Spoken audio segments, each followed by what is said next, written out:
मैं रंग शरबतों का, तू मीठे घाट का पानी। एक और सुनो।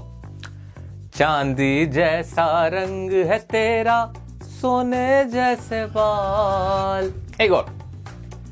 फूलों सा चेहरा तेरा, कलियों सी मुस्कान है। एक और, फाइनल वन। चंदा ने पूछा तारों से, तारों ने पूछा हजारों से, सबसे प्यारा कौन है? बता देना कमेंट में तुम्हें सबसे प्यारा कौन लगता है। मैं तुम्हें कोई गाने वाने नहीं सुना रहा हूं, मैं तो तुम्हें पोएटिक डिवाइस सिखा रहा हूं। जी हाँ, इतने ही आसान है ये। जितने भी तुम गाने सुनते हो ना, वो सब कहीं ना कहीं पोएटिक डिवाइस यूज कर रहे होते हैं। कहीं पे कोई मेटाफर यूज हो रहा होता है, कहीं कोई सिमिलर यूज हो रहा होता है, कहीं पे कुछ और यूज हो रहा होता है। अब तुम्हें सब कुछ बहुत इजी लगेगा, पोएटिक डिवाइस से प्यार हो जाएगा। तुम्हारे एग्जाम में जो क्वेश्चन आते हैं, चाहे तुम स्कूल लेवल का कोई एग्जाम दे रहे हो या कंपैटिटिव में तुम्हें कहीं किसी एंट्रेंस एग्जाम में पोएटिक डिवाइस, जिसे फिगर ऑफ स्पीच भी कहते हैं, अगर उसमें तुम्हें कोई डाउट हो जाए तो कहना भाई। आज इसका पूरा पोस्टमार्टम करने वाले हैं, इसको मजे मजे में एंजॉय करके सीखेंगे। Let's get started. मेरे प्यारे दोस्तों, ध्यान से देखिए। पोएटिक डिवाइस यानी जो चीज पोइट्री में इस्तेमाल होती है। किसमें इस्तेमाल होती है? पोइट्री में, कविताओं में इस्तेमाल होने वाला कोई डिवाइस। डिवाइस किसे कहते हैं? किसी यंत्र को कहते हैं, किसी टूल को कहते हैं। एक छोटी सी मशीनरी, एक छोटा सा कोई यंत्र, कोई आपका औजार, जिसकी मदद से आप पोइट्री लिख पाते हैं, उन्हीं को क्या कहते हैं? पोएटिक डिवाइस कहते हैं। इतना क्लियर हो गया। अभी मैंने आपके सामने गाना गुनगुनाया था। चंदा ने पूछा तारों से, तारों ने पूछा हजारों से, सबसे प्यारा कौन है? पापा, मेरे पापा। भाई इसमें मेनली यही तो बताया गया था कि पापा कितने प्यारे। डायरेक्ट भी तो कह सकते थे कि पापा मेरे बहुत प्यारे, लेकिन ऐसा नहीं कहा। लेकिन क्या कहा? यह कहा कि चंदों ने पूछा तारों से। भाई चांद बात कर रहा है, चांद कभी बात करता है? नहीं कर सकता, फिर भी ऐसा बोल दिया। और फिर क्या कहा कि तारों ने फिर हजारों से पूछा। तारे भी बात कर रहे हैं, हजारों से बात कर रहे हैं। और फिर जो जवाब आया, वो जवाब था मेरे पापा।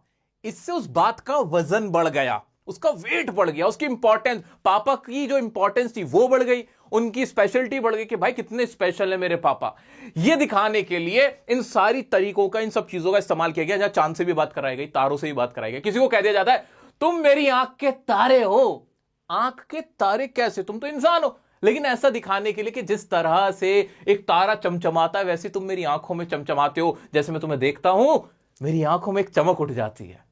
यह कहने का मतलब था। तो जब ये कहने का तरीका हमने दूसरा रखा, इनडायरेक्ट वे रखा, वहां से उस बात की वैल्यू बढ़ गई। वो बात सुनने में, पढ़ने में, कहने में ज्यादा सुंदर लगी।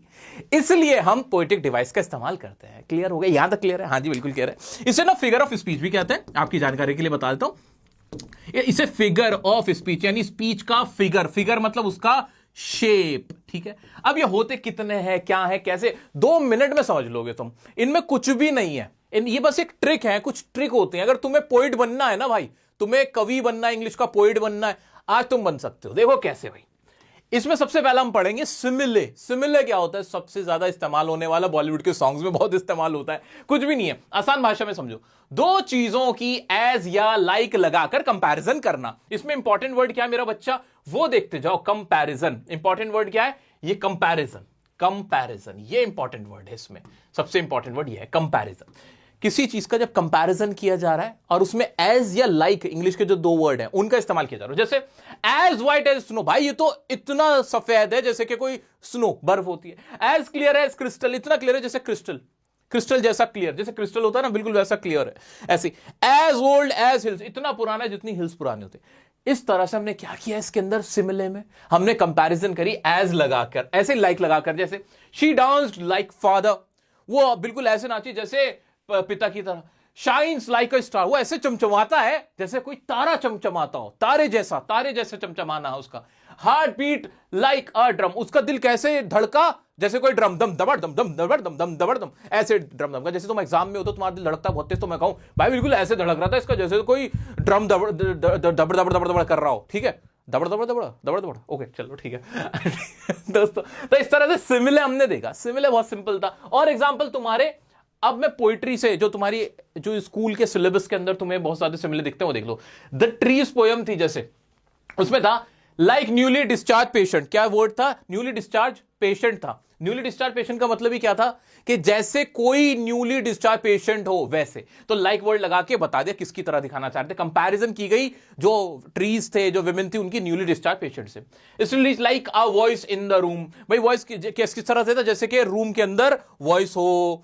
The moon is broken like a mirror, moon ऐसे टूटा हुआ है, चांद ऐसे टूट गया है जैसे कोई शीशा टूटा हो, बिल्कुल वैसे। ऐसे ही the tale of custard dragon में mouth like a fireplace, उसका मुंह कैसा जैसे कोई फायर प्लेस हो। As brave as a barrel full of bear, ऐसे माई मदर 66 के हर फेस एशन like that of a corpse. अब तुम्हें समझ में आ रहा होगा कि लाइक और एज का इस्तेमाल कैसे किया जा रहा है। As a late winter's moon, बिल्कुल ऐसा जैसे कि विंटर्स लेट विंटर मून होता है, सर्दियों की रात का जो चांद होता है, बिल्कुल वैसा है। तो यह कंपैरिजन की जा रही है एज या लाइक लगा के, उसी को क्या कहते हैं? सिमिले क्या कहते हैं। बहुत सिंपल था, बहुत आसान था। आइए अब दूसरे देखते हैं। सिमिले ने क्या किया? कंपैरिजन की। एक और होता है जो सबसे ज्यादा इस्तेमाल होता है, बिना इसके मुझे लगता है कि पोइट्री को लिखना ना थोड़ा, मतलब मैक्सिमम लोग इसी का इस्तेमाल कर रहे होते हैं। आज क्या है वो देखते हैं। दोस्तों अभी मैंने आपको गाना गुनगुना के सुनाया था, मैं रंग शरबतों का तू मीठे घाट का पानी। भाई मैं कोई रंग शरबतों का दिखता हूं? मैं तो एक इंसान हूं, कहां से दिख रहा हूं मैं तुम्हें रंग शरबतों का? तुम क्या कोई घाट का पानी हो? तुम पानी थोड़ी, तुम तो इंसान हो। लेकिन हम दोनों की आइडेंटिटी उड़ा दी भाई, डायरेक्ट बोल दिया कि मैं रंग शरबतों का, तुम मीठे घाट का पानी, कंपैरिजन करने के लिए कि तुम बिल्कुल वैसे हो जैसे कोई रंग शरबतों का होता है ना, जैसे कोई तो मीठे घाट का पानी होता है। बट इसमें मजे की बात क्या थी? जैसा वर्ड नहीं यूज हुआ, जैसा वर्ड यूज नहीं हुआ, उसी को क्या कहते हैं? मेटाफर कहते हैं। कि जब डायरेक्टली या इनडायरेक्टली तुम्हें किसी और चीज जैसा बोल देना, ना ऐसा कह के नहीं कि उस जैसे हो, डायरेक्टली बोल देना कि तुम वही हो, तुम चांद हो, तुम सूरज हो, तुम बंदर हो, तुम बिल्ली हो। जैसे कोई बहुत ज्यादा डरपोक होता है, कावड़ होता है, उसको क्या बोलते हैं? चल चूहे, चूहा बोल देते हैं। तो कोई बहुत ही ब्रेव होता है, उसको क्या बोलते हैं? भाई ये तो शेर है। अब शेर थोड़ी होता है वाकई में, गजब बेइज्जती है। नहीं, शेर नहीं होता। तो इस तरह की कंपैरिजन जिसमें ना एज लगे ना लाइक लगे, जिसका वर्ड कुछ और लिखा हुआ है लेकिन उसकी कंपैरिजन, उसका जो मीनिंग है वो कुछ और निकल रहा हो, तो उसको क्या कहते हैं? उसको कहते हैं मेटाफर। मैं भी समझाऊंगा, तुम टेंशन मत लो, पहले मोटा माटी समझते हैं। दो चीजों की बिना एज या लाइक के यूज के कंपैरिजन करना, डायरेक्ट कंपैरिजन कर डालना। जैसे कि टाइम इज अ थीफ। अब टाइम क्या वाकई में थीफ है? नहीं भाई। यू आर माई स्टार, तुम मेरे स्टार हो। डायरेक्ट ही बोल दिया तुम स्टार जैसे हो, ऐसे नहीं कहा, डायरेक्ट कहा कि तुम मेरे स्टार हो। ऐसे ही इज अ लायन, अभी हमने देखा था कि वो एक शेर है, शेर थोड़ी, यानी शेर जैसा है, बहुत बहादुर आदमी था, बहुत अच्छा था। मैंने डायरेक्ट उसको क्या एडजेक्टिव दे दिया कि he is a lion, she is a lion, ऐसे बोल दिया मैंने। दिस हाउस इज अ जू, क्या वाकई में घर जू है? नहीं, जू नहीं है, जू जैसा है, मैंने उसको जू कह दिया। ऐसे मैं इस हाउस को क्या बोल सकता था? मैं बोल सकता था, मैं इसको बोलता कि क्या है? एक बावर है, एक बावर है। बावर बोलते हैं गार्डन का एक कोना, छोटा है, जो छोटा सा हिस्सा होता है, कोना गार्डन का, किसी बागीचे का। मैं इसको ये भी डायरेक्ट बोल सकता था। अब बावर, अपने घर को मैं बावर बोल रहा हूं, तो ये क्या है? ये भी एक मेटाफर है। मैंने मेटाफर यूज किया किसके लिए? अपने घर के लिए मेटाफर यूज किया। समझ पा रहे हो? बिल्कुल समझ पा रहे हो। आ जाओ, अभी तुम्हें और अच्छे से समझाता हूं। क्लास 10th की अगर मैं बात करूं, क्लास 10th के जितने स्टूडेंट हैं जिन्होंने क्लास 10th पढ़ी है, क्लास 10th के अंदर है वो, और अभी अगर कोई क्लास 10th का नहीं भी है ना, नहीं भी है, वो भी देखो ध्यान से समझता है। एक तुम्हारी पोएम थी अमेंडा, अमेंडा याद आ रही है? अमेंडा में बोलती है आई एम अ मर्मेड। क्या बोलती है? I am a mermaid. अगर किसी ने ये सेंटेंस बोला, ध्यान से देखो, कवि ने बोला आई एम, पोइट ने बोला I am a mermaid. Mermaid कौन होती है? जलपरी को बोलते हैं आई एम अ मर्मेड। अब बताओ, क्या वो वाकई में मर्मेड है? नहीं, मर्मेड नहीं है, मर्मेड थोड़ी, मर्मेड तो यहां पे कोई बात ही नहीं हो रही थी। ये तो अमांडा नाम की एक 8-9 साल की बच्ची, उसकी बात हो रही, 10-12 साल की बच्ची, उसकी बात हो रही थी। लेकिन उसने अपने आप को कहा आई एम अ मर्मेड। यहां पे वो मर्मेड नहीं है, वो ये कहना चाहती है वो मर्मेड जैसी है, जैसी है, कंपैरिजन कर रही है अपनी। लेकिन कंपैरिजन कैसे हो रही है? ये कंपैरिजन डायरेक्ट हो रही है, डायरेक्ट अपने आप को मर्मेड बना दिया, डायरेक्ट अपने आप को मर्मेड बना दिया। तो यहां पे क्या यूज हुआ? क्या मेटाफर यूज नहीं हुआ? क्या मेरा बच्चा? बिल्कुल हुआ, बिल्कुल हुआ। मैंने कहा ये दुनिया खत्म हो जाएगी किससे? आग से खत्म हो जाएगी, आग से, आग से खत्म हो जाएगी, फायर से। फायर क्या लोग क्या तोप के गोले मारेंगे कंट्री एक दूसरे को? नहीं नहीं नहीं, क्या एटम बम करेंगे? ना ना ना ना। मेनली उनका कहना था आग से मतलब क्या था? आग से मतलब ये जो लोगों के अंदर गुस्सा है, लस्ट है, ये जो एक दूसरे के प्रति नफरत है, ये उसकी तो बातें हो रही थी। हाँ, तो यहां फायर का मतलब कुछ और भी निकल रहा है। फायर का मतलब सिर्फ फायर, ये आग वो वाली नहीं है जो इसकी हिंदी निकल रही है, कुछ और मीनिंग भी जा रहा है। ये किसके लिए इस्तेमाल हुआ है? मेटाफर है। किसका? नफरत का मेटाफर है। ये जो लोगों में जलन है, हसद, एक दूसरे से लालच है, लस्ट है, हवस है, ये उसका मेटाफर है। ठीक है, तो फायर किसको दिखा रहा है यहां पे? लस्ट को। इस तरह से क्लियर है? और समझ पा रहे हो? मेटाफर बहुत यूज होते हैं मेरा बच्चा, बहुत ज्यादा यूज होते हैं। ऐसे ही एने ग्रेगरी के अंदर वो क्या बोलता है, by those great honey coloured. Great honey coloured, honey का कलर कैसा होता है, येलो, तो येलो नहीं कहा डायरेक्ट, येलो कलर से कंपैरिजन करने के लिए हनी कलर्ड कह दिया। तो ये क्या था, क्या मेरे बच्चों को, जितने भी मेरे देखने वाले हैं, क्या वो इस लाइन से समझ पाए कि हनी कलर्ड का कंपैरिजन कैसे किया गया, येलो कलर से कंपैरिजन किया गया ना हनी कलर्ड कह के। तो ये हनी कलर्ड क्या था, एक मेटाफर था। दोस्तों इसके अलावा मैं आपको बता देना चाहता हूं कि मैंने क्लास 10th और 12th की जो पोएम्स हैं उनमें कहां कहां मेटाफर यूज हो रहा है, उनके भी एग्जाम्पल देके तुम्हें समझा रखा है। ये रही ये फाइल, ये तुम्हें मैं दोनों को दे दूंगा। और अगर तुम क्लास 9th 11th के हो या फिर किसी कंपेटिटिव एग्जाम के लिए, एंट्रेंस के लिए ये वीडियो देख रहे हो पोएटिक डिवाइस की, तो मैं तुम्हें बता देना चाहता हूं कि अब तुम इस लायक हो चुके हो कि तुम्हारे सामने कोई पोएम रखी जाए तो उसमें तुम मेटाफर ऐसे ही चुटकी में ढूंढ लोगे। ठीक है, अब जल्दी से ये क्वेश्चन तुम्हारे सामने आ रहा है, इसका आंसर तुम्हें देना कि क्या इसमें मेटाफर यूज हुआ है या नहीं हुआ है, और हुआ है तो कौन सी लाइन इसमें, कौन सा वर्ड मेटाफर है, ये तुम्हें कमेंट में सबको आंसर करना है। देखता हूं कितना समझ में आया। नेक्स्ट है हमारा एलिट्रेशन। एलिट्रेशन शुरू करते हैं, बहुत आसान है, कुछ भी नहीं है एलिट्रेशन के अंदर। क्या कह रहा है ये, अरे छोड़ो ना इसको भी छोड़ते हैं, सिंपल करते हैं। तुमने बचपन में सुना था, चंदू के चाचा ने चंदू की चाची को चांदनी रात में चांदनी चौक पे चांदी के चम्मच से चट्टी चटाई। ये बचपन में पढ़ा था ना, सुना था तुमने, खुद भी कोशिश की होगी, करी थी ना। इसे क्या बोलते हैं, टंग ट्विस्टर। टंग ट्विस्टर बनता कैसे है, इतना टंग ट्विस्टर कहलाता क्यों है, सोच के देखा कभी? क्योंकि इसमें जो एक के बाद जो दूसरा वर्ड है उसका साउंड सेम है। जैसे कि मैंने क्या बोला, चंदू के, फिर एक वर्ड के, का से शुरू हुआ, फिर दोबारा आ गया चाचा, उसके बाद ने, एक नया वर्ड था, चाचा ने चंदू, फिर चा शुरू हो गया, फिर एक वर्ड अलग आया की, और उसके बाद फिर चाची, फिर चा शुरू हो गया। तो देखा जाए ये चा बार बार आ रहा था, हर एक वर्ड के बाद एक चा का साउंड आ रहा था। ऐसे ही एक और टंग ट्विस्टर है, इंग्लिश के अंदर बड़ा फेमस है, Peter Piper picked a bag of pickle pepper, Peter Piper picked a bag of pickle pepper, where a bag of pickle pepper, Peter Piper picked, इस तरह से करके है ना, आप लोगों ने बचपन में खूब देखा होगा। ठीक है, अब ये जो पहला जो साउंड है वर्ड का, जो पहला साउंड है वो जब वो सेम हो जाए, बार बार वर्ड्स के बाद सेम साउंड आने लग जाए, उसी को क्या कहते हैं, एलिट्रेशन कहते हैं। अब इसका कोई एग्जांपल देने की सच तो जरूरत नहीं, फिर भी चलो मैं तुम्हें इसका भी एग्जांपल देता हूं। वैसे तो ये था, चंदा चमके चमचम, चीखे जो चम्मा चोर, चुईटी चाटे चीनी चटोरी चीनी खोर, इस तरह से था। जैसे कि तुम्हारी एक पोएम है, dust of snow, class 10th की पोएम है। ये लाइन देखो, तुम खुद समझ लोगे कि इसके अंदर एलिट्रेशन कहां है। हैज गिवन माई हार्ट, देखो हा की आवाज आई, तो ये हैज और हर्ट क्या हो गया, एक एलिट्रेशन इस्तेमाल हो रहा था यहां पे। ऐसे change of mood and saved some, तो स इसमें भी स बार बार आया, तो ये क्या हो गया, ये एक एलिट्रेशन था। आ जाते और देख लेते हैं, सम से, तो बार बार सा फिर से इसमें यूज हो रहा था, जो कि हमें दिख रहा था।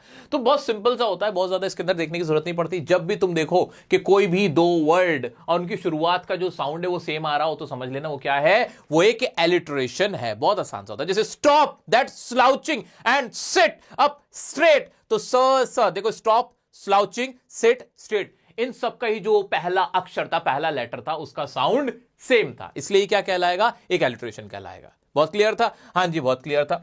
इस तरह के अब कोई भी एलिट्रेशन तुम्हारे सामने आ जाए, भाई साहब चूकना मत। अब बढ़ते हैं हमारे नेक्स्ट पोएटिक डिवाइस पे, जिसका नाम है हाइपर हो जाना, हाइपरबली। बहुत आसान है, इसके नाम से ही पता चल रहा है कि जब किसी चीज को ना बहुत ज्यादा बड़ा चढ़ा के बोल देना, मतलब कुछ ज्यादा ही नहीं हो जाता, कह रहे कुछ ज्यादा नहीं हो गया, कुछ ज्यादा नहीं हो गया, बिल्कुल वैसा ही। जैसे मुझे इतनी भूख लग रही है कि मैं एक घोड़ा खा जाऊंगा। अरे भाई, मैं तुमसे इतना प्यार करता हूं, मैं तुम्हारे लिए चांद को नीचे उतार के, उसको तोड़कर, उसकी एक अंगूठी बना के तुम्हारी उंगली में पहनाऊंगा। इस तरह के जो फजूल की बात है, बिल्कुल बेकार की बात है, वो वाली। ठीक है, तो उनको क्या बोलते हैं, हाइपरबली बोलते हैं। और ये इस्तेमाल होती है पोएम के अंदर, पोइट्री के अंदर बहुत इस्तेमाल होती है। कैसे, आओ जी देखेंगे। जरूरत से ज्यादा बढ़ा चढ़ाकर चीजों को कहना, जिससे उस बात पर जोर डाला जा सके, उसकी इंपॉर्टेंस बताई जा सके, उसी को क्या कहते हैं, हाइपरबली। जैसे I haven't seen you in ages, भाई मैंने तो तुम्हें, एक उम्र हो गई तुम से मिले हुए, जबकि मिले हुए 2 दिन ही हुए थे, ऐसे ही ना मिले हुए। I was dying of laughter, भाई उस दिन तो मुझे बहुत हंसी आई, मैं तो मर रहा था, इतना हंसा कि मैं तो मर ही गया था, हंसते हंसते मर गया था। अरे मर थोड़ी जाता है कोई हंसते हंसते। I can eat a horse, भाई मैं तो एक घोड़ा खा जाऊंगा। भाई घोड़ा वाकई में नहीं खा जाऊंगा, बस वो कह रहा है, बातें बना रहा है, करेगा कुछ नहीं ऐसा।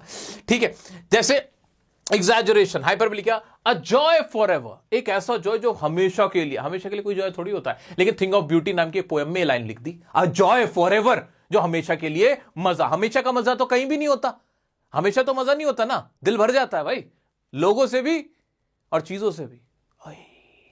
लग गई। आ जाओ।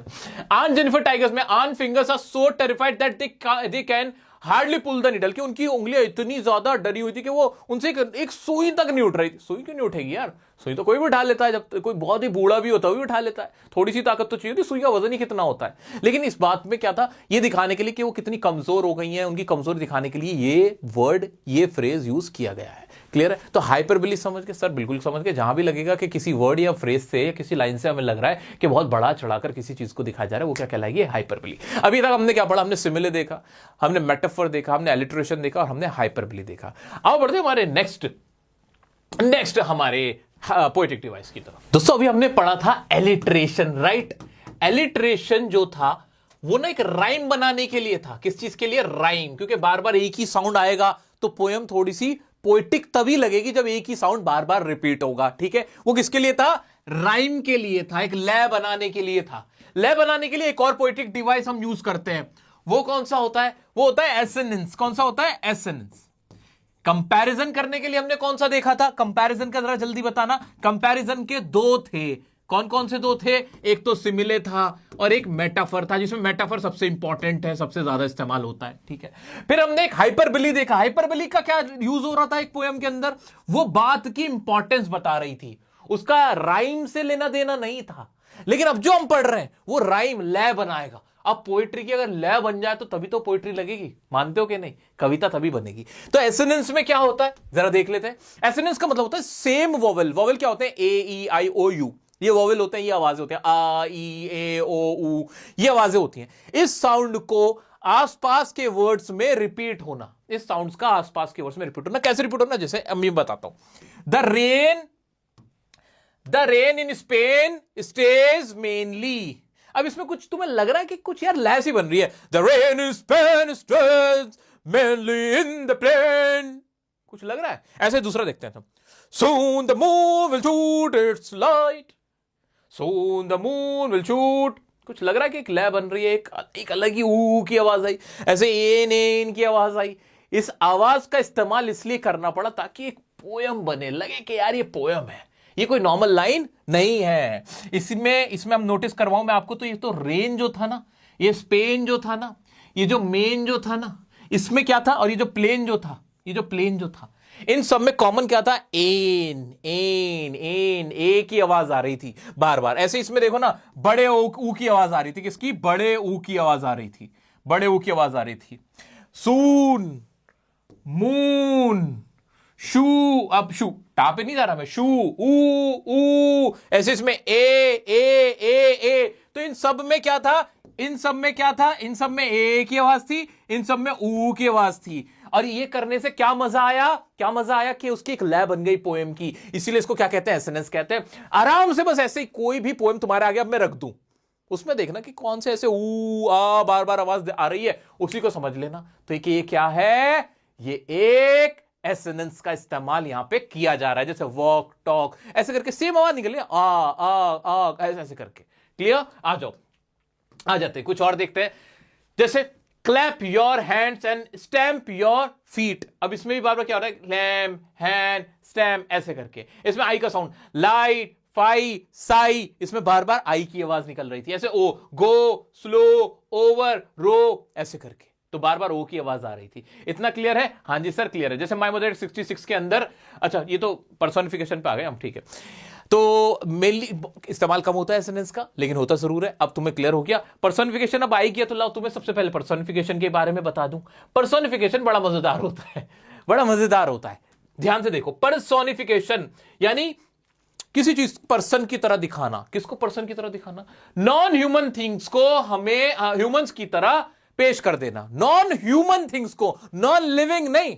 फर्क है इसमें। यहां बच्चा यही गलती करता है, क्या? कि नॉन लिविंग नहीं, नॉन लिविंग की बात नहीं हुई है यहां पे, नॉन लिविंग की बात नहीं हुई है, ये नॉन लिविंग की बात नहीं हुई है, ये नहीं।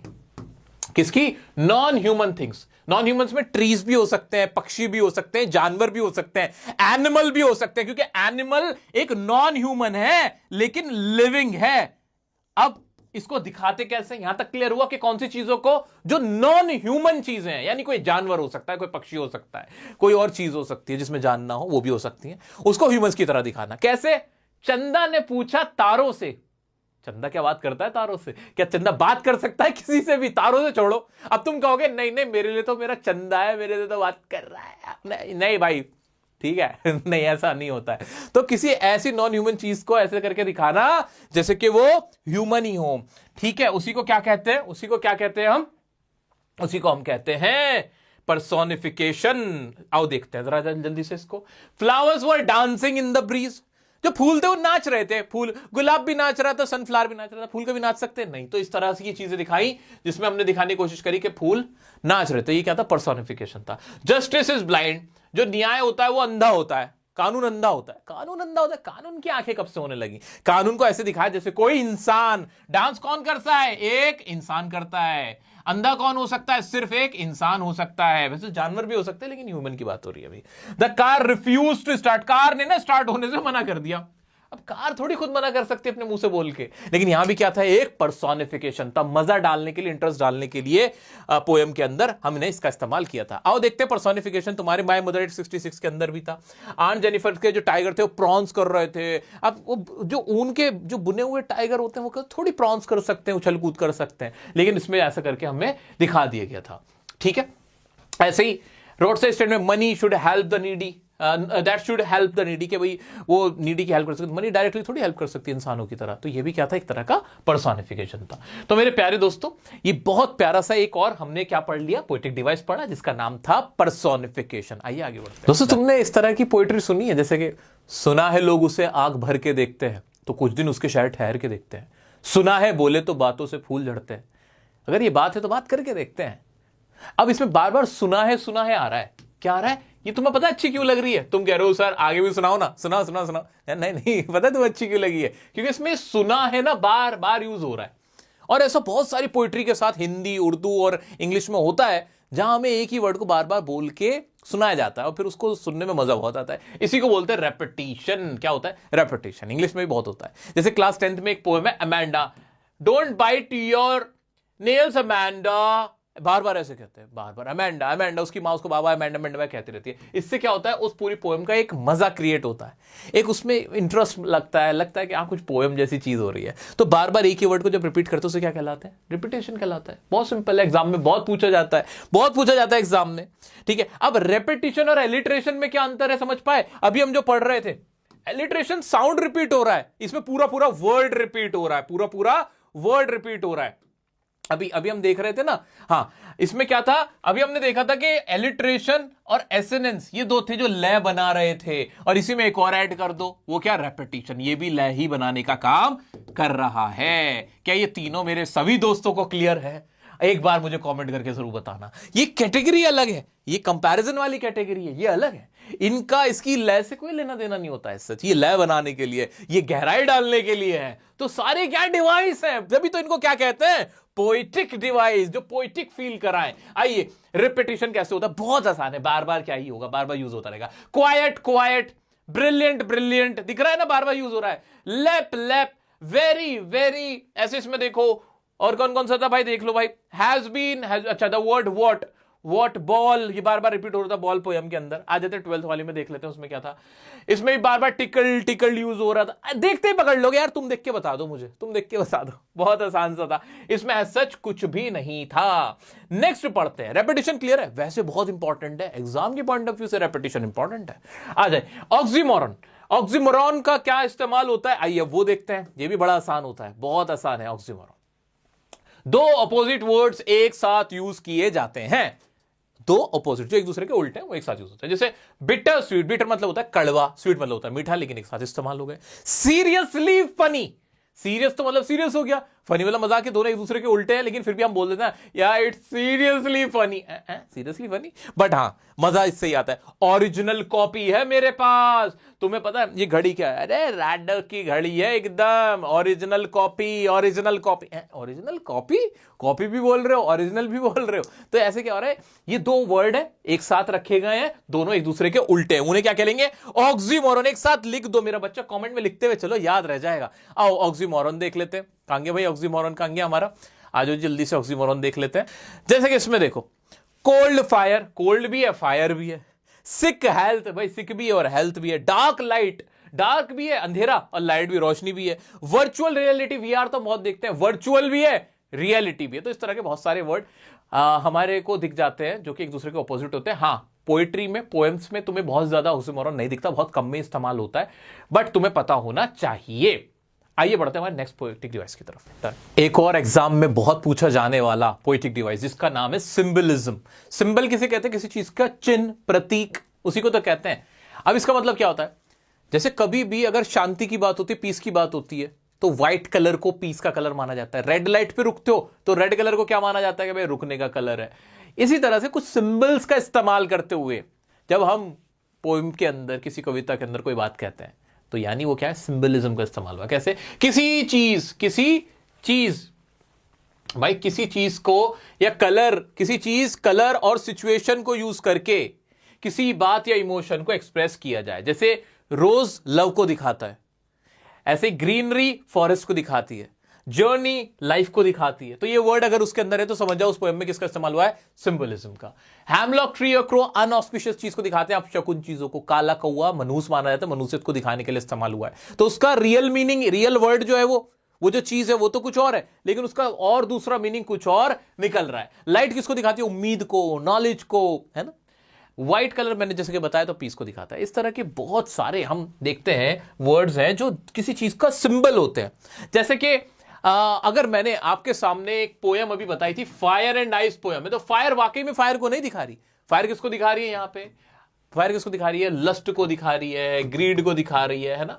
ऐसे आइस, आइस बर्फ को थोड़ी दिखा रही है, आइस बर्फ को थोड़ी दिखा रही है। उसका रियल मीनिंग तो, लिटरल मीनिंग तो बर्फ है, लेकिन आइस का कुछ और। ये सिंबल है, किस चीज का सिंबल है? आइस। आइस जो मन में लोगों के क्या है? ग्रजेस भरे हुए हैं, इंडिफरेंसेस हैं, उसको भी तो दिखा रहे ना। तो यहां पे फायर और आइस क्या है? ये सिंबल थे पोएम के अंदर। क्या थे? सिंबल थे। बहुत सारे लोग सिंबल और किस में कंफ्यूज होंगे?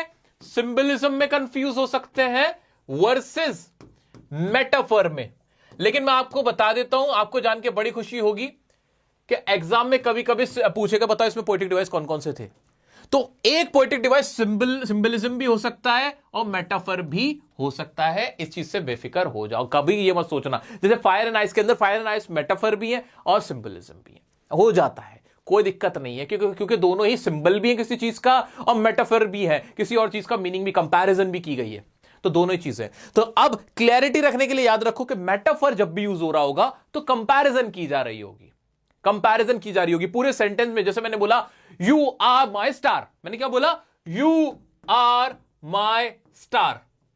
अब ये स्टार किसको दिखाता है? स्टार किस चीज का सिंबल थोड़ी है। स्टार से किसी चीज का सिंबल थोड़ी होता है, किसी चीज से पता थोड़ी चल रहा है कि स्टार क्या होता है, कुछ भी नहीं, नॉर्मली तो है। तो यहां क्या ये प्योर क्या था? एक मेटाफर था। क्या था? मैंने कहा you are my light, you are my light. Light, लेकिन हम जानते हैं कि लाइट एक होप का सिंबल है। किसका? होप का सिंबल, एक तरह का झंडा मान लो कि जहां किसी चीज का झंडा दिखा दिया जाए समझ लो वो सिंबलिज्म है। तो होप, लाइट का कुछ और भी मीनिंग निकल रहा है, हाँ। स्टार का कुछ और भी मीनिंग निकल रहा है, नहीं, कोई और मीनिंग नहीं निकलता। तो ये तो ट्रूली एक प्योरली मेटाफर था। ये क्या था? एक होप भी था। तो साथ में मैंने इसको क्या मान लिया? मैंने इसको सिंबलिज्म मान लिया। ठीक है, ये मेटाफर नहीं, यहां पे क्या है अभी? क्या कहते हैं? सिंबलिज्म है, लाइट जो वर्ड यूज हुआ। ठीक है, लेकिन अगर पूरा होली देखा जाए यू आर माई लाइट, तो ये एक मेटाफर भी है। ठीक है, तो दोनों चीजें हो गई, मेटाफर भी हो गया और एक ये सिंबलिज्म भी हो गया। एग्जाम में वैसे तो कंफ्यूज करने के लिए कभी करेगा नहीं, अगर कर दे तो तुम कंफ्यूज हो मत जाना। मेटाफर क्यों है समझ में आ गया? क्योंकि कंपैरिजन की गई है लाइट से कि तुम मेरे लाइट की तरह हो। और दूसरी बात, ये लाइट वर्ड अपने आप में एक सिंबल है होप का, इसलिए ये एक सिंबलिज्म भी है। वाह, तालियां पीट लो अब तो अपने आप के लिए यार, क्या क्लियरिटी हुई है अब हमें सिंबलिज्म की और मेटाफर की। तो दोनों ही हैं ये चीज, इस तरह से समझ लेंगे। ठीक है, आइए बढ़ते हैं हमारे नेक्स्ट पोएटिक डिवाइस की तरफ। तो सर अब हम पढ़ रहे हैं इमेजरी को। इमेजरी जैसे इमेज, किसी की इमेज, सुनने वाले के दिमाग में जब इमेज एकदम बन जाए। जैसे मैंने तुमसे कहा कि कल चांद एकदम चमक रहा था, जैसे कोई बर्फ की चादर उस पर ढकी हुई हो और उसकी रोशनी मेरे चेहरे पर खिलखिला रही थी। अब इससे ना तुम्हारे दिमाग में एक इमेजिनेशन बन रही है ना, बिल्कुल वैसे। तो जब कोई ऐसी लाइन यूज की जाए जिससे सुनने वाले के दिमाग में इमेज बननी शुरू हो जाए, उसको बोलते हैं इमेजरी। अब आप कहोगे कि यार ये तो सब में ही बन सकती है, हाँ तो मोस्टली में बनती है, पोइट का काम ही ये होता है, जब तुम आए मुझे ऐसा लगा जैसे हवाएं तेज चलने लगी हो, आसमान से बारिश होने लगी हो, फूल खिलखिला उठे हो, उनकी खुशबू मेरे कानों में, मेरी आंखों में, खुशबू कानों में थोड़ी नाक में जाती ना, नाक में जाने लगी। ठीक है, अब मैं इतना अच्छा पोइट होता फिर पोइट ना होता क्या मैं? हाँ, तुम लोग मेरे पास हंसना होता। ठीक है, तो इमेजरी का मतलब क्या होता है? रीडर के माइंड में पिक्चर बन जाए। और पिक्चर बन कैसे जाए मेरा बच्चा, वो भी देख लो। पिक्चर बनाने के लिए जरूरी क्या होता है कि जो हमारे 5 सेंसेस होते हैं ना, उनमें से किसी सेंस को हम फील करा दें, तो वो क्या होती है पिक्चर। कि ऐसा लगेगा कुछ सूंघ, मैंने कहा कि खुशबुओं की महक से पूरा आंगन महक रहा था, तो अब तुम्हें दिमाग में ना जो गुलाब की खुशबू तो दिमाग में आ जाएगी। हाँ यार, हाँ, ऐसे ही तेज धूप थी तो तेज धूप, तुम्हें एकदम धूप महसूस होने लगेगी। तो ये किसी भी अंदाज में सूंघ कर, महसूस करके स्किन के ऊपर, या देखने के बाद देख कर, जो भी 5 सेंसेस होते हैं, तुम अगर उससे कुछ दिमाग में किसी को सुचवा पाते हो तो वो इमेजरी का इस्तेमाल करते हो। जैसे sweet Apple juice drip down हर फिंगर्स, मीठा जूस था वो उसके हाथ से क्या हो गया, एकदम टपकने लगा, तो तुम्हें दिमाग में एकदम महसूस होने लगा ना कि हाथ में कुछ टपक रहा है, तो दिमाग में एक सिचुएशन बन गई। The cold marble floor chilled his feet, ऐसे तुम्हें भी लगने लगा ना कि जैसे तुम ठंडे फर्श पे, तुम्हारे पैर भी ठंडे हो गए, तो तुम्हारे दिमाग में एक तस्वीर बन गई, तुम महसूस कर पाए। Warm sunlight kissed my skin, अब सनलाइट ने मेरे को किस तो किया नहीं था, लेकिन वो क्या था, उसने मेरे को यहाँ पे छुआ था, तो मेरे को भी ऐसा लगने लगा जैसे सनलाइट यहाँ पे आ रही है मेरे। ठीक है, तो इस तरह के सेंटेंसेस और वर्ड्स थे जो कि क्या कहलाते हैं, हमारे इमेजरी कहलाते हैं। अब इसमें बताओ, warm sunlight kissed my skin, इसमें एक और पोएटिक डिवाइस है, इसमें एक और पोएटिक डिवाइस है, बताओ कौन सा है? एक तो ये इमेजरी है और दूसरा मैंने अभी अभी हम लोगों ने पढ़ा था, बताओ, देखता हूं कितने तुम लोग समझदार हो, बता पाओगे, वो तुम बताओ। ठीक है, नेक्स्ट बढ़ते हैं हमारे आयरनी। अरे बहुत आसान है। आयरनी मतलब कहो कुछ, करो कुछ, बोलो कुछ, लिखो कुछ, मतलब सरकाज़म होता है इसके अंदर। इसमें क्या होता है? सरकाज़म। अगर साइड में छोटा सा लिख पाऊं कि इसके अंदर ना एक तरह का सरकाज़म छुपा हुआ होता है। सरकाज़म कैसे? जो कहा जाए रियलिटी उसके बिल्कुल अपोजिट हो, रियलिटी बिल्कुल अपोजिट हो। जैसे मैं कहूं कि मैं बहुत गरीब हूं यार, बहुत गरीब हूं, बस अब जस्ट मैंने बुगाटी खरीदी है, तो बहुत अलग नहीं होगा, अब कह रहा हूं गरीब हूं और खरीद बुगाटी रहा हूं, ऐसे करके। यार जैसे तुम में से बहुत सारे तुम्हारे फ्रेंड्स वगैरह भी होंगे, बोलेंगे बिल्कुल यार, बिल्कुल पढ़ाई नहीं करी, बिल्कुल नहीं, सिर्फ 99.9% मार्क्स लाए। खासतौर से लड़कियां जो होती है ना, ये लोग तो ऐसे ही करते हैं। तुम लोग जितने नंबर लेके आते हो उतने में 3 लड़के ना पास हो जाते हैं। यही होता है ऐसे। How excellent is this work said the poet who actually hates it, उसने तारीफ, अरे वाह वाह, किसने बनाया ये मुझे समा, जबकि बना बहुत बुरा है, लेकिन तारीफ कर दी गई। तो ये क्या थी? आयरनी थी। व्हाट अ प्लेजेंट डे, बहुत गर्मी है, पसीनों में बुरा हाल है, बोले व्हाट अ प्लेजेंट डे, तो इसमें भी क्या एक आयरनी है। ऐसे ही तुमने एक चैप्टर पढ़ा था, क्लास 12th में पढ़ोगे तुम, साहिब आलम का। वो कहते हैं क्या नाम है तुम्हारा? साहिब आलम। ये पूरी दुनिया का जो राजा होता है उसको बोलते हैं साहिब आलम, लेकिन है वो क्या? एक रेग पिकर। तो ये क्या था? ये एक आयरनी थी। तो आयरनी ऐसे वर्ड्स का इस्तेमाल करना, ऐसी बात को बोलना जो एक दूसरे के बिल्कुल अपने आप में ही अपोजिट हो। ठीक है, क्लियर हो गया? आयरनी भी हमने पढ़ लिया। ठीक है जी दोस्तों, ये बड़ा मजेदार है, इसको बोलते हैं एल्यूजन। एल्यूजन का मतलब क्या होता है? जब किसी फेमस पर्सन, प्लेस या कोई इवेंट या कोई स्टोरी जो कि पुरानी फेमस है उसको उठा लिया जाए। जैसे कि हम कहते हैं नहीं, तू बड़ा रोमियो हो रहा है, रोमियो बन रहा है ज्यादा, ओ लैला मजनू, ओ इधर आओ। अब लैला मजनू, हमने लैला मजनू कह दिया, लैला मजनू है क्या? पुरानी स्टोरी ही तो है। ऐसे कोई मिथोलॉजिकल कोई कहानी, जैसे हमने बोल दिया बड़े तुम तो रेपेंजल हो रही हो। रेपेंजल कौन थी? पुरानी कहानी थी, मशहूर कहानी थी, तो उसके बारे में बात हो रही थी। तो हम क्या करते हैं, कुछ कैरेक्टर्स जो पुरानी स्टोरीज के होते हैं वो उठा लाते हैं, जो कि शायद मिथोलॉजी से रिलेटेड हो, चाहे हिस्ट्री से रिलेटेड हो, लिटरेचर के रिलेटेड हो, किसी किताब की कोई कहानी थी, उसका कोई मेन कैरेक्टर था। ओए हैरी पॉटर इधर आ जा, हैरी पॉटर है तू तो बिल्कुल हैरी पॉटर। अब हैरी पॉटर क्या है? जो पता है, हमें पता है, तुम्हें पता है कि भाई एक स्टोरी थी, एक किताब का एक कैरेक्टर है हैरी पॉटर। तो जब उनको मेंशन कर दिया जाए, पोएम के अंदर उनको डाल दिया जाए, तो वो क्या कहलाता है? एल्यूजन। जैसे I am Rapunzel, I have no care. अब रेपेंजल कौन है? रेपेंजल एक पुरानी मशहूर कहानी, मिथोलॉजी कहानी, रियल नहीं है, मिथोलॉजी से रिलेटेड है। लोगों की मान्यता है कि रेपेंजल ऐसी रही होगी। ठीक है, लोग ऐसी कहानी गढ़ते हैं। तो रेपेंजल एक कैरेक्टर है, उसका जिक्र कर दिया गया इसमें। ऐसे ही this pasta is my Achilles heel. Achilles एक बहुत ताकतवर एक किंग रहा था, एक लीडर रहा था, जिसकी ना एक एंकल खराब थी, वैसे वो बड़ा ताकतवर था, तो वहां पे उसका नाम, यहाँ पे अखिलिस का नाम यूज कर लिया। ठीक है, आ जाओ। You are such a Scrooge, अब स्क्रूज जो ये वर्ड यूज किया गया है, ये एक चार्ल्स डिकेंस की एक किताब थी, उसके अंदर एक कैरेक्टर था जो कि बहुत माइजर था, कंजूस था, तो स्क्रूज का इस्तेमाल यहां कर लिया गया है। तो इस तरह से एल्यूजन में हम क्या करते हैं कि कैरेक्टर्स के, चाहे वो किसी इवेंट के हो, किसी किताब के हो, किसी हिस्ट्री के हो, उनके कैरेक्टर्स को उठा लेते हैं, उन सिचुएशंस को उठा लेते हैं और डाल देते हैं अपनी कविताओं के अंदर, पोएम के अंदर, उसको थोड़ा और इंटरेस्टिंग बनाने के लिए। उसी को क्या कहते हैं? एल्यूजन। दोस्तों नेक्स्ट है हमारा एनाफोरा। एनाफोरा क्या होता है? किसी वर्ड या फ्रेज का सेंटेंस के स्टार्टिंग में बार बार आना। बहुत आसान था, कुछ भी नहीं था। जैसे रेपिटिशन हमने पढ़ा था, उसमें तो एक ही वर्ड बार बार कहीं पे भी रिपीट हो रहा था। इसमें क्या होता है कि वो वर्ड ना सेंटेंस के स्टार्टिंग में आएगा, जैसे you are damned if you do, और फिर दोबारा से यू आर का इस्तेमाल हो रहा था। जैसे इसमें अमांडा की पोएम थी, don't bite your nails Amanda, और फिर दोबारा था डोंट। तो ये डोंट डोंट बार बार ये वर्ड यूज हो रहा है, तो यहां ये क्या है? एक एनाफोरा था। इससे ज्यादा इंटरेस्टिंग और मजेदार जो मुझे लगता है वो है ओनोमाटोपिया। ओनोमाटोपिया क्या है भाई? जो भी नेचुरल साउंड्स है ना चीजों के, ठक से आवाज आई, जो जानवर आवाज निकाल रहे हैं, उन आवाजों को डाल देना। जैसे कि बज, म्याऊ, हिस, ऐसे वर्ड यूज करना। क्वैक, या किसी चीज क्रंच कर होना, किसी चीज का क्रंच हो जाना, बलून का पॉप अप हो जाना, पॉप, स्मैश, गाड़ियों को स्मैश करना। तो आवाजों को डालना पोएम के अंदर ताकि वो बिल्कुल रियलिस्टिक लगे। तो ये सारी आवाजें क्या कहलाएंगे? ये सारे साउंड्स क्या कहलाएंगे? ये साउंड्स मेरा बच्चा, ये सारे साउंड्स क्या कहलाएंगे? ये सारे साउंड्स कहलाएंगे ओनोमाटोपिया। ठीक है, क्लियर है? हाँ, जानवरों वाला जो था ना, एक कोई भी चैप्टर या कोई भी पोएम इनफैक्ट, उसके अंदर ओनोमाटोपिया तुम्हें ज्यादा नजर आएगा, क्योंकि जानवरों की आवाजें, नेचुरल आवाजें जानवरों की आवाज है। ठीक है दोस्तों, एक होता है सिनेक्डिकी। सिनेक्डिकी क्या होता है?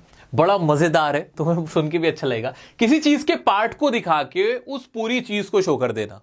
कैसे? आओ जी देखते हैं, एग्जाम्पल से ज्यादा समझ में आता है ये। जैसे मैंने तुमसे कहा, he needs more eyes on this work. भाई इस काम के लिए ना उसको और आंखों की जरूरत है। आंख मतलब पूरे आंख की, सिर्फ आंख की थोड़ी, आंख निकाल के थोड़ी लेके जाओगे। सबकी आंखें तुम पर लगी हुई हैं, सिर्फ आंखें थोड़ी लगी हुई, मतलब सब लोग तुम्हें देख रहे हैं, लोगों को रिप्रेजेंट कर रही है ना आंखें। इस तरह से ऐसे ही दे हायर्ड सम हैंड्स, उन्होंने कुछ हाथ हायर कर लिए। हाँ, बड़े शाहजहां हो रहे थे, वो हाथ काट के ले गए तुम्हारे, सिर्फ नहीं पूरी बॉडी की बात हो रही थी। हाथ का मतलब था लेबर से, लोगों से, एम्प्लॉइज से, यही तो था।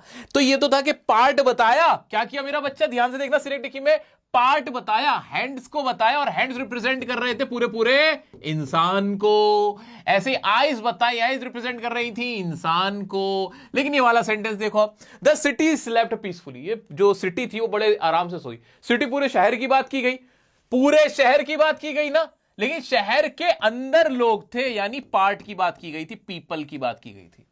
ठीक है, तो यहां इसका उल्टा भी हो गया कि किसी पार्ट से पूरे को दिखाना और पूरे से किसी पार्ट को दिखाना। आ जाओ ऐसे ही, you have got nice wheels. Wheels यहां पे किसको दिखा रहा है? पहियों को। पहिया किसमें होते हैं? गाड़ी में। कि उसने गाड़ी, चलिए एक पार्ट दिखाया और पार्ट से ही पूरे जो पूरी गाड़ी थी उसको शो कर दिया था। तो दोनों उल्टा भी चल सकता है, और ऐसे बिल्कुल पार्ट से होल पे जा सकते हो और होल से पार्ट पे। सिंपल था, क्लियर था, आसान था। हाँ सर बहुत आसान था, इसमें ऐसा कुछ भी नहीं था। जैसे मैं कहूं कि school went for picnic, school picnic पे गया। पूरा स्कूल गया ना, पूरा स्कूल गया, होल था, ये पूरी होल चीज थी। लेकिन इसी के अंदर क्या कौन छिपा हुआ था? टीचर्स एंड स्टूडेंट्स, वही तो थे। तो यहां हम किस पे आगे? पार्ट पे। किसको रिप्रेजेंट कर रहा है? ये पार्ट को दिखा रहा है। टीचर्स और स्टूडेंट्स की बात हो रही है, या स्कूल से, स्कूल वर्ड से। तो इसी को कहते हैं सिनेक्डिकी। बहुत आसान था, बहुत मजेदार था। अब तक इसका तुम्हें हुआ लगता था ना, अब क्लियर हो चुका होगा। आ जाओ मेटोनिमी क्या होता है? मेटोनिमी ये क्या होता है? ये इससे मिलता जुलता होता है, लेकिन मजेदार होता है। देखो इसमें क्या होता है, इसमें कोई पार्ट की बात नहीं होती है, इसमें पार्ट या होल कुछ नहीं दिखा रहा होता, उसका हिस्सा नहीं दिखा रहा होता, बल्कि क्या होता है, कोई क्लोज चीज दिखा के उस चीज को बताना। इसमें किसी क्लोज चीज को दिखाई जाएगी, वो नहीं दिखाया जाएगा, उसका कोई टुकड़ा नहीं दिखाया जाएगा, हिस्सा नहीं। पहले आंख दिखा के पूरे इंसान को दिखा रहे हैं, हाथ दिखा के पूरे इंसान को दिखा रहे हैं, गाड़ी का पहिया दिखा के उस गाड़ी को दिखा रहे हैं, ऐसे नहीं होगा। इसमें उससे रिलेटेड चीज होगी, वो नहीं होगी। जैसे the white house issued a statement.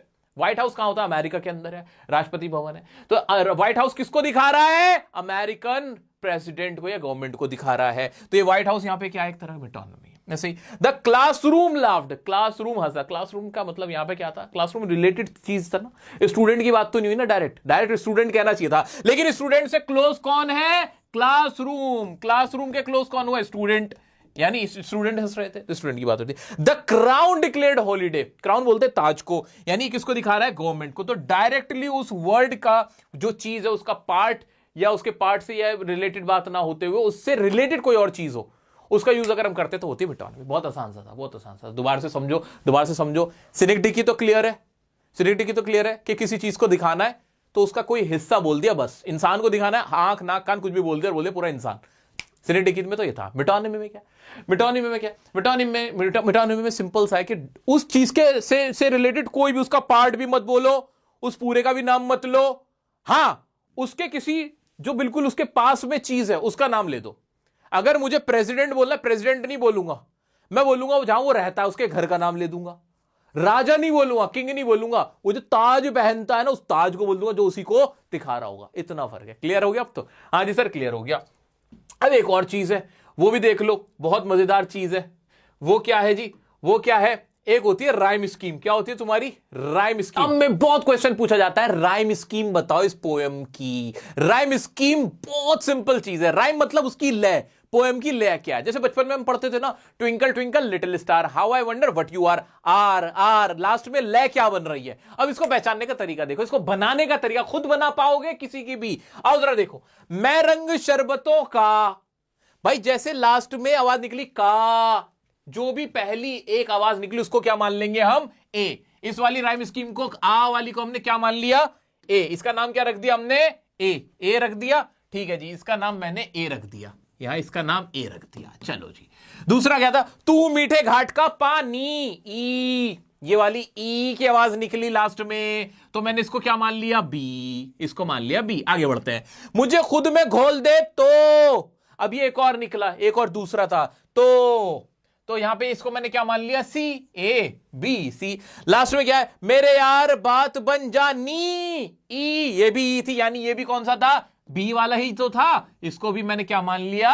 B मान लिया, क्योंकि बी तो सेम ही तो था, रिपीट ही तो हो रहा था, ई की आवाज थी। ठीक है, तो अब इसको अगर मेरे से कोई पूछे कि राइम स्कीम क्या बन रही, तो मेरा बच्चा क्या लिखूंगा? पहली लाइन में क्या था?